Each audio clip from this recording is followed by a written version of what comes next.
placer saludarle en tutorá.tv y llegamos, porque el calendario así nos lleva, hasta uno de los temas culminantes, uno de los temas que más pueden reafirmar la historia, la tradición, la fe, evidentemente, que es Hanukkah.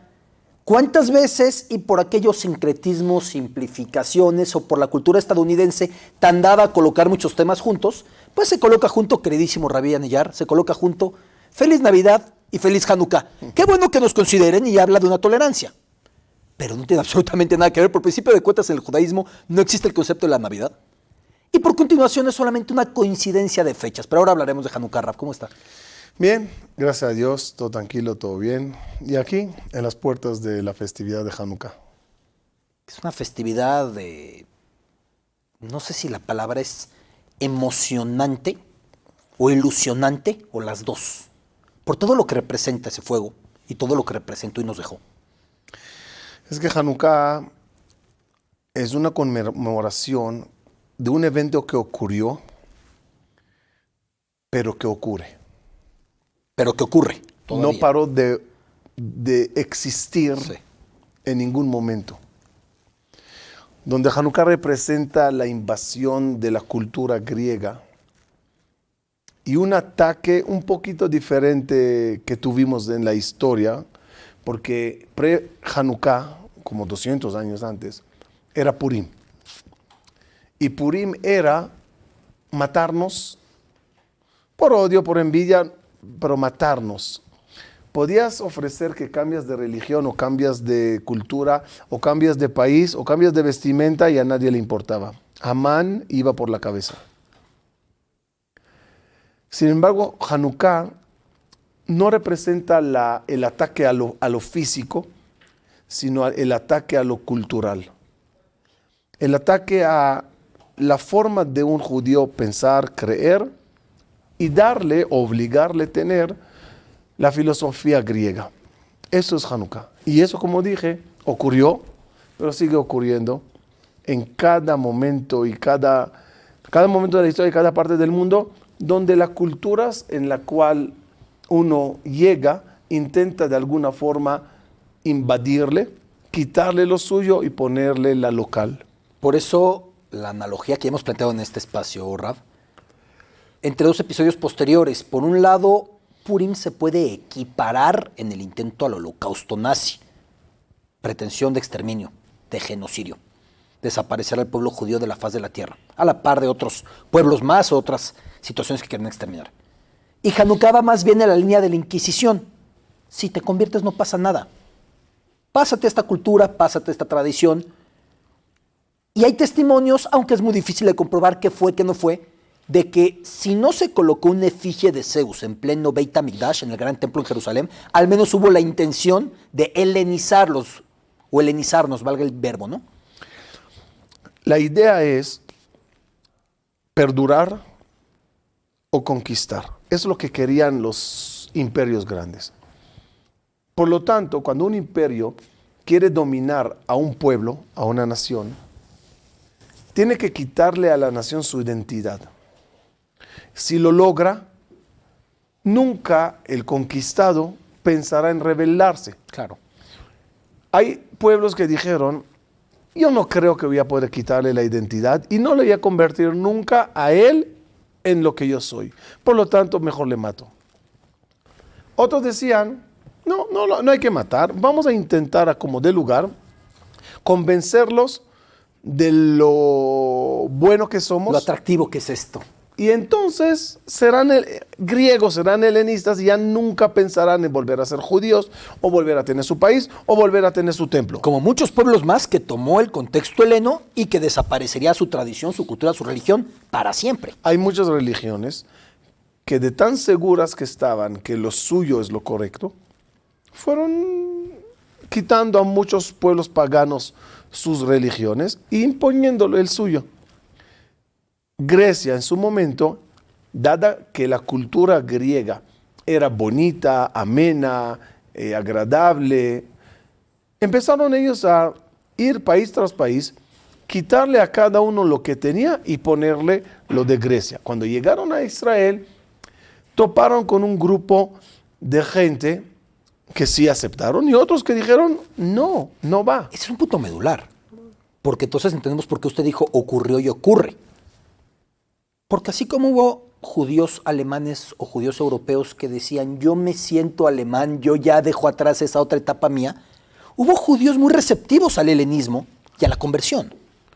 Toda una corriente, ¿no? En aquel momento, y supongo que una polémica en aquel momento. Yo digo que a los macabeos, a los Hashmonaim, Sí.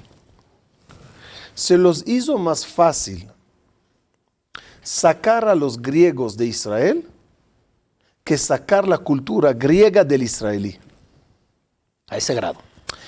Conquistar Israel de vuelta y sacar a los griegos del país eran batallas, eran comandos, eran ataques increíbles que lograron los macabeos hacer. Pero cuando ya se fueron los griegos, se encontraron los Hashmonaim con un pueblo que ya le gustó, ya probó el helenismo, ya le gustó, y quitárselo y regresarle a la tradición judía era una tarea más difícil. Entonces es una celebración, una conmemoración por toda la resistencia, por toda la perpetuidad de nuestra fe, pero también por un milagro. ¿Podemos plantearlo así, como que por un milagro? ¿O el milagro es una cereza en el pastel, valga la expresión mexicana? Yo creo que el milagro es un símbolo, y lo voy a explicar. Aquí hubo dos cosas grandes. Sí. Uno es que un grupo de no soldados, porque los macabeos, los Hashmonaim eran sacerdotes, Era una familia.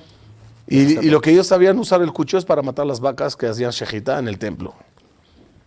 Y de repente convertirse en guerreros y contra un imperio que llegaba con todas las armas más modernas y el imperio griego con sus elefantes, y ganarlos, eso es un milagrazo.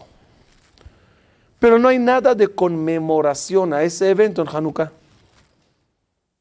No hacemos un desfile de armas, no tiramos flechas.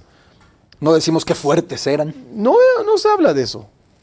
Sin embargo, sí se festeja el hecho que se prendió el candelabro en el Bet HaMikdash. En una vez que hablamos tú y yo aquí, te dije que las fiestas judías no es por victorias y por matar al enemigo, sino es por regresar a mi servicio judío. Y me ejemplificaba explicando que incluso en los casos en los que hubo una confrontación, se conmemora un día después porque no podemos celebrar que alguien más haya Purim, fallecido. el día de la masacre no es día de fiesta. El día después es día de fiesta, porque yo no estoy contento que maté o que guerreé o que tuve que luchar contra un enemigo para tener mi país de regreso. Si le gané, qué bueno, pero no es motivo de festejo, porque si me preguntarías, ni quisiera meterme en esa guerra. Que no vengan y que no gane.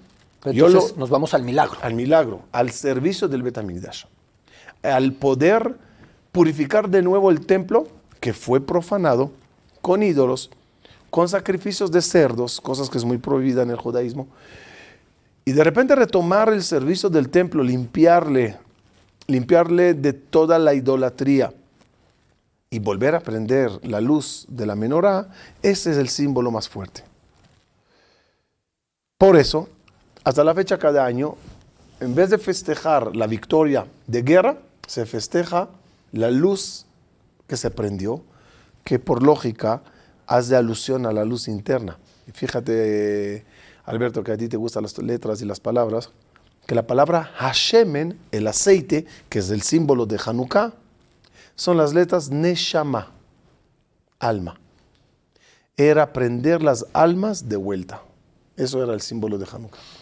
Y ya a partir de eso hay celebraciones en todo el mundo hermosas. Me ha tocado y lo comparto con la gente en tutora.tv. En Trafalgar Square en Londres, por ejemplo, se enciende una Hanukkah preciosa y cada noche se va prendiendo. En Johannesburgo mismo me tocó verlo, en Sudáfrica. Pero esto es para celebrar un milagro. Y normalmente es más sencillo para los niños, el cebibón, la comida. Pero detrás de esto hay mucho simbolismo, Rab. La luz. Es la fiesta de la luz.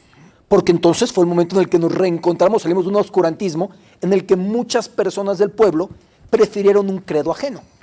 Mira, te voy a explicar. Pero te lo voy a explicar con una discusión muy rara y a la vez interesante de cómo se debe de prender la Hanukkah. Nuestros sabios discutieron hace 2000 años aprox. ¿Cómo se debe de conmemorar Hanukkah y cómo hay que prender el candelabro? Según Bet Hillel, primer día una vela, segundo 2, 3, 4, 5, 6. Cada día agregas una vela más. Claro. Según Bet Shammai, otra casa de estudio, primer día se prende 8 velas. Segundo día, 7, 6, 5, 4, 3, 2, 1. Así que el último día de Hanukkah, una vela. ¿Qué lógica tiene esa discusión? Además, cuando regresaron los Hashmonaim al Bet HaMikdash y prendieron el candelabro, ¿cuántas velas prendieron? ¿Cuántas velas prendieron? Todo el candelabro. ¿Por qué nadie se le ocurrió decir que debemos de Hanukkah prender todo el candelabro? ¿Por qué 1, 2, 3, 4, 5, 7, 8? O 8, 7, 6. Imagínate una alajá parecida en Pesaj. Primer día se come una matzá. Segundo día, 2 matzot. Y vas subiendo a 3. Al quinto día te escapas. ¿Por qué? ¿Por qué es 1, 2, 3 o de arriba para abajo? La respuesta creo que, además de lo que dice la Gemara, los griegos llegaron a un pueblo iluminado, donde su neshama brillaba. Y quisieron quitarnos ese brillo, esa luz. Y lo lograron. Pero ¿cómo lo hicieron? De a poquito, despacito. Ellos encontraron un candelabro lleno de luz y fueron apagando vela tras vela. Cuando llegaron los Hashmonaim, encontraron un pueblo apagado y ellos tenían que prenderlo de vuelta. ¿Y cómo se prende al apagado? 1, 2, 3, de a pasos, de a poquito. Por lo tanto, Bet Shammai dicen, vamos a conmemorar qué me hicieron los griegos, cómo me fueron apagando de a poquito. Por lo tanto, en Hanukkah prende el primer día 8 velas, para simbolizar lo bueno que estaban, y cada día menos. Bet Hillel dice, no, vamos a conmemorar qué me hicieron los Hashmonaim, cómo me fueron prendiendo de a poquito hasta llegar a recuperar el nivel maravilloso que teníamos antes. Así que la Hanukkah simboliza el nivel espiritual y la energía de uno, la cual debe uno que intentar procurar cada vez aumentar más luz, una velita más, un estudio más, una mitzvah más, una bondad más. Todo eso está simbolizado en la forma de prenderla. Seguimos con los errores recurrentes. Se suele confundir o mezclar mucho la Hanukkah con la menorá. Es un error común, pero la cantidad de días es lo que fija la cantidad de candelabros en este caso. Explico. Menorá es la de 7 brazos, candelabro de 7 brazos que estuvo en el Bet HaMikdash. Hanukkah es de 8 brazos. Sorprendentemente, te digo algo que leí hace unos años y de verdad me sorprendió. La pregunta es por qué Hanukkah son 8 días y no 7 días. Hay más de 100 respuestas a esa pregunta. Pero una de ellas dice así. Hay una prohibición de hacer una réplica de los utensilios del templo. Los utensilios eran tan importantes que Dios no quería que cada uno tenga algo parecido en su casa. Deja la peculiaridad del utensilio para el templo. Por lo tanto, si Hanukkah sería 7 días, haríamos todos unas réplicas del candelabro. 6 o 8 días para diferenciar entre la Hanukkah de Hanukkah y la menorá del Bet HaMikdash. Que esta tiene 7 y esta tiene 8. Y luego tenemos el candelabro adicional, cuyo rol es prender a los demás candelabros. El shamash. Sí. El shamash es una vela maravillosa y es un símbolo también maravilloso.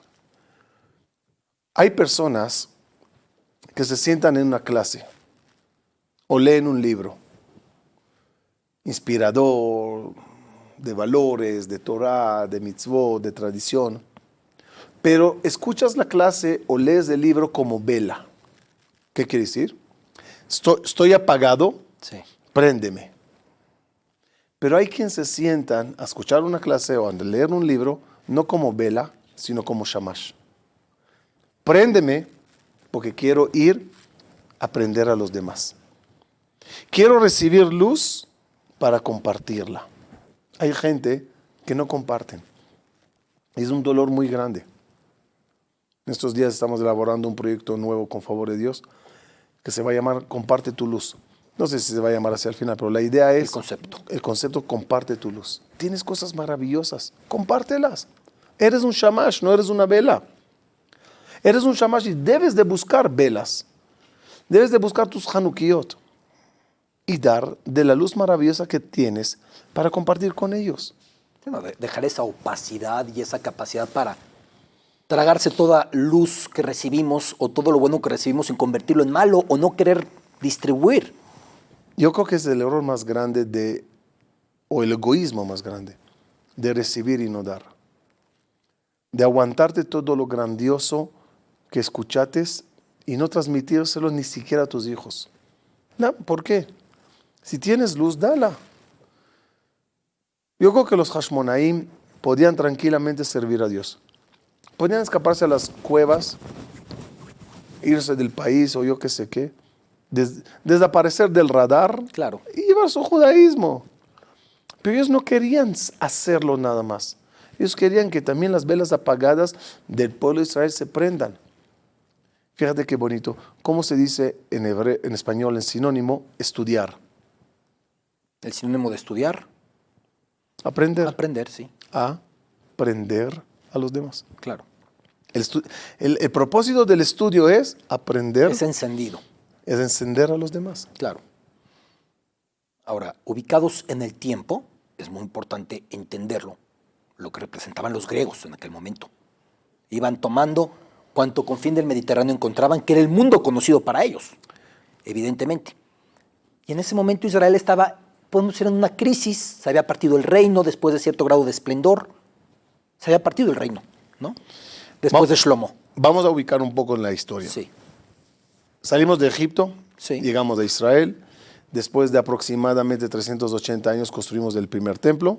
Hacia el 400 antes de Cristo aproximadamente. No, más, porque este templo duró 410 años. El primero. Después de exilio de 70 años. Sí. Y después se construye el segundo, que duró 420 años. El segundo. A la mitad del segundo ocurre Hanukkah. Entonces, Purim ocurre entre los dos templos y Hanukkah ocurre como 200 años después de Purim, en la mitad del segundo templo. En ese entonces, al mundo sube el imperio griego. Grecia estaba conquistada por Persia.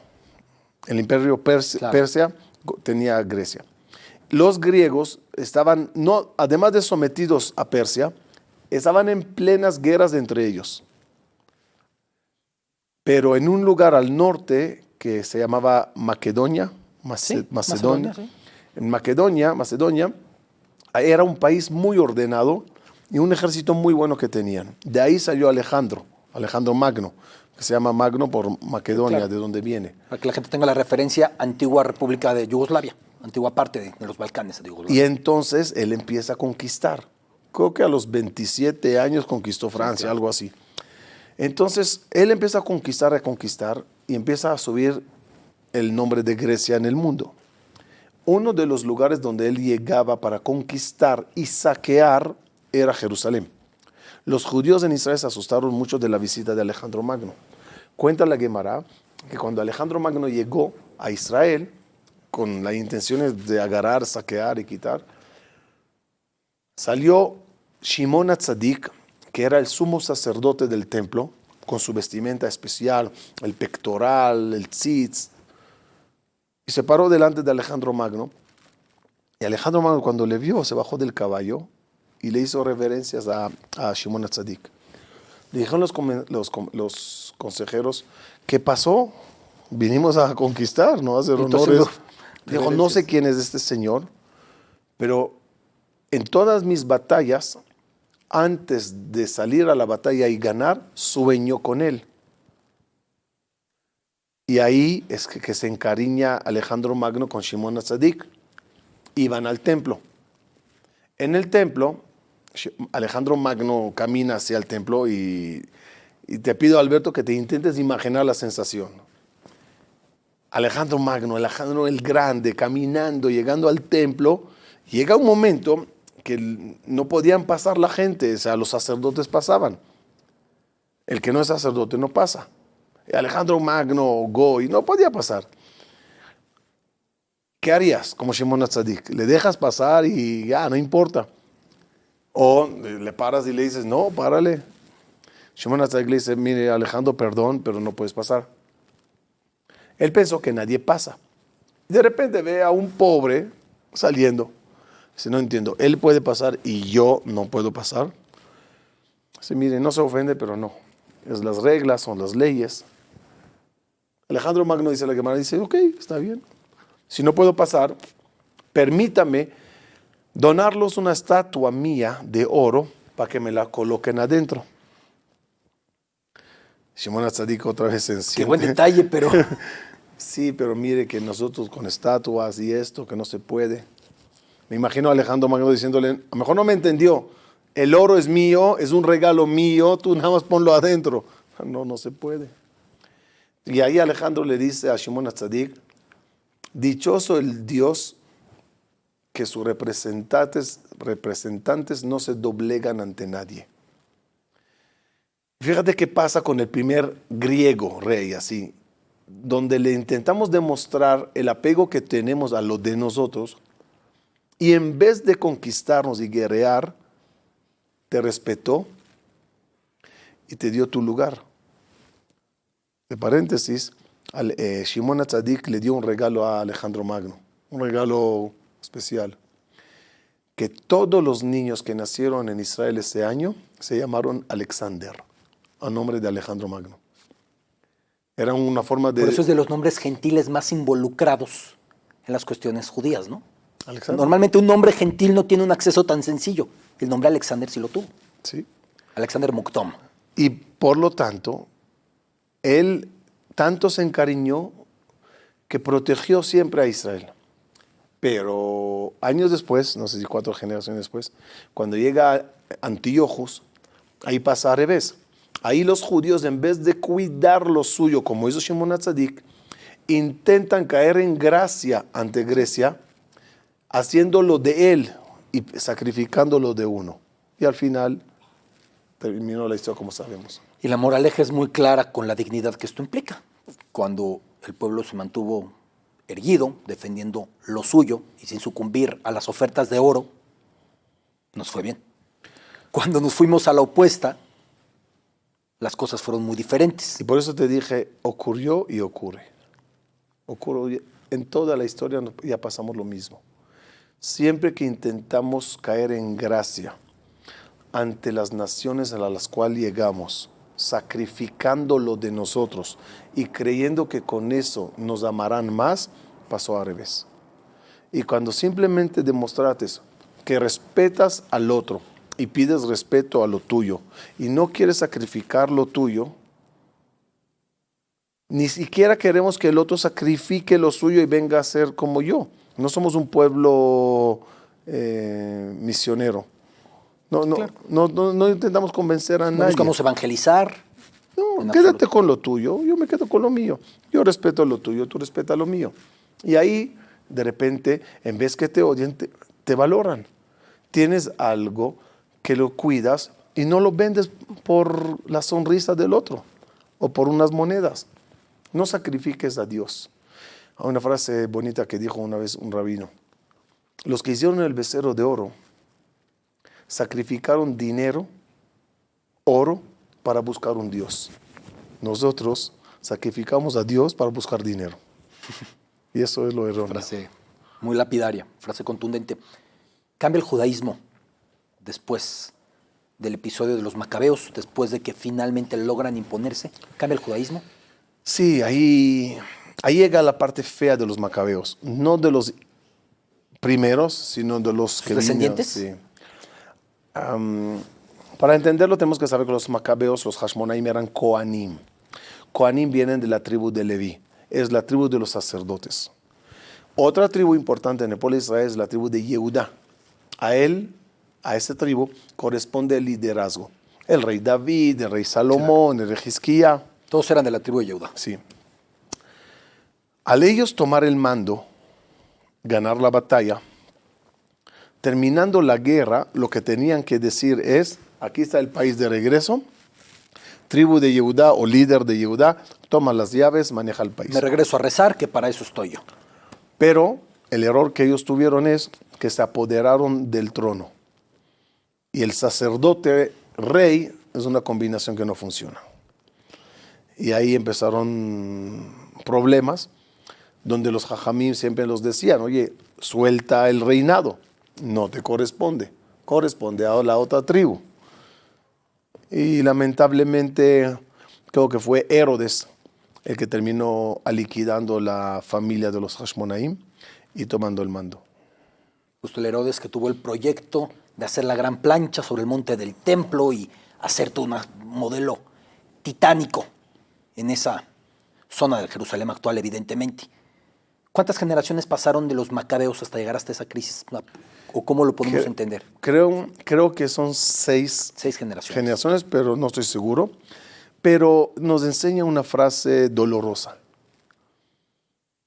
La dijo una vez un rabino. El que me decía siéntate en la silla principal, sí, era capaz de tirarle una cubeta de agua caliente. No quiero. Ahora que me senté en ella, el que me digas bajarme de ella, le tiro a los leones. Claro. Una forma de decir, no quiero la grandeza, pero cuando ya la probé, es muy difícil soltarla. Y ahí cayeron los descendientes de los macabeos. Los macabeos. Hay que conocer el lugar de uno. Conoce tu lugar, tienes que saber que no puedes abarcar todo. Se dice en español, sí, ¿no? Claro. El que mucho abarca, poco aprieta. En la Gemara se dice, tafasta merubelo, tafasta klum. Intentas agarrar mucho, al final no agarras nada, pierdes todo. Basta con lo que Dios te dio. El sacerdocio es algo maravilloso. Ocúpate de eso. Intentas tener más, al final tienes menos. Al César lo que es del César y separar las cosas. Ahora, Yehudá Macabí sí está en la línea más alta de relevancia de la historia del pueblo judío. Sí, porque llevar a cabo la rebelión y llevarla con fe. Y aquí quiero aclarar un punto importante.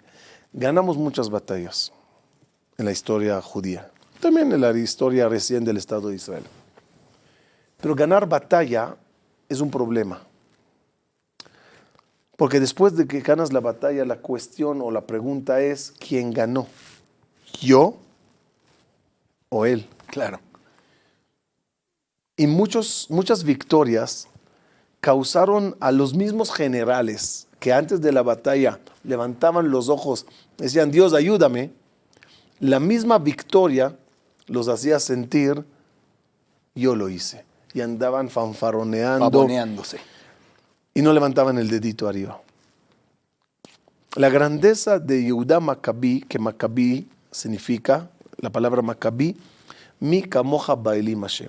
¿Quién como tú en todas las fuerzas que hay en el mundo como Dios? No hay. Esa bandera de Macabí era la fuerza de decir, yo salgo a la batalla con Dios. Y lo sé antes que salgo, lo sé durante y lo sé después. Donde terminando, te digo ahorita, a limpiar tu templo. Ahora, a regresar tu luz. Repito, lástima que en la historia muchos guerreros se olvidaron al final de las batallas agradecer a Dios. Me salgo un poco del tema. ¿Qué opinan, entendiendo la magnitud, el misticismo, la resistencia de Yehudá Macabí?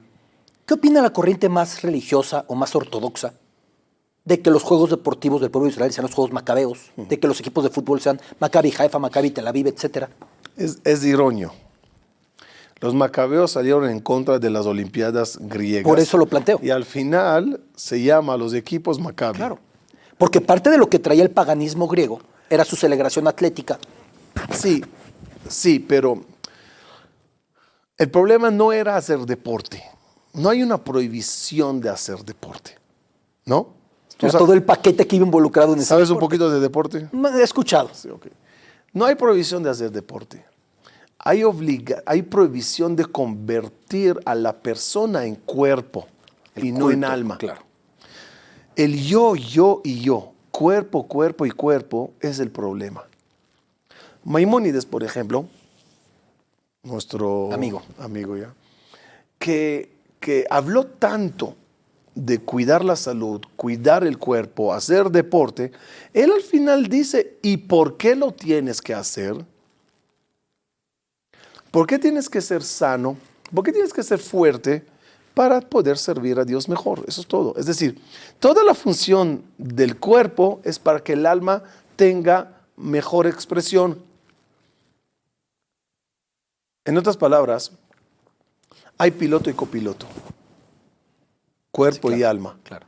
¿Quién es el piloto y quién es el copiloto?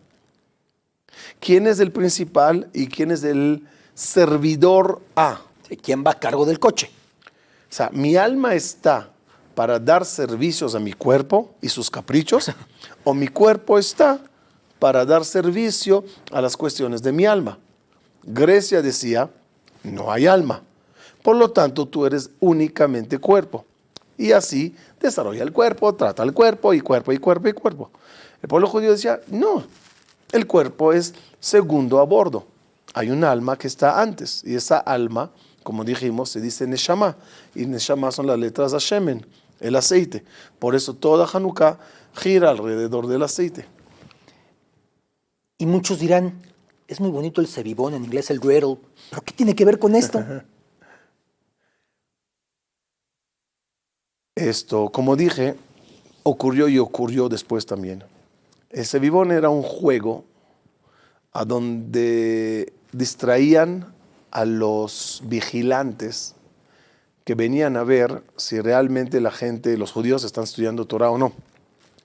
Entonces, cuando llegaban y veían un grupito de niños o muchachos sentados, en verdad estaban estudiando. Cuando entraban a ver qué están haciendo, entonces siempre había la pirinola. un juego, estamos aquí jugándole, apostando, a Todos ver, toman, toma uno. para nada más distraer. Cosas parecidas ocurrieron en la época de la Inquisición, donde muchos judíos se disfrazaban de no judíos, llevaban un judaísmo, y siempre tenían que tener un pretexto, por qué nos reunimos, por qué estamos sentados, por qué es el juego, es el esto, es el otro, es el trabajito.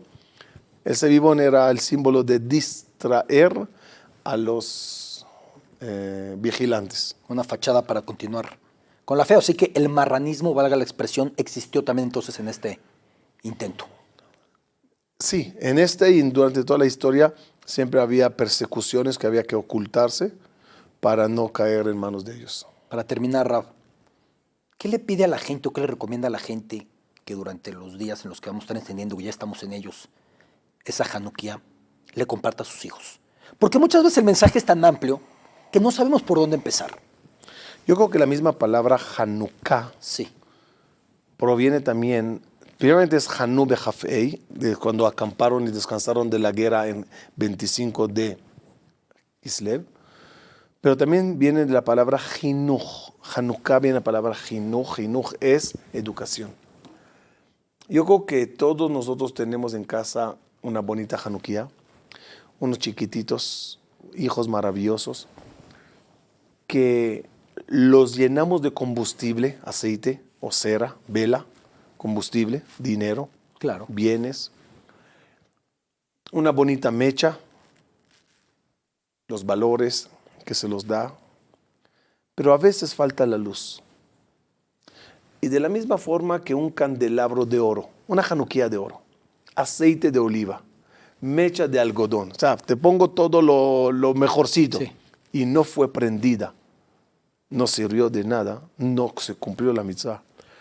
Así también personas, familias, jóvenes, que tengan toda la base maravillosa, pero sin esa chispa, sin esa luz, carecen de algo lo más importante que es Meore Aish. Hace falta prender la chispa, la llama en los corazones de la gente. Y esa chispa, nosotros como padres, como abuelos, como rabinos, como maestros, que la podemos llegar a tener, esa luz, nuestro deber es compartir y ellos a la vez seguirán pasando esa mecha, esa luz de generación en generación.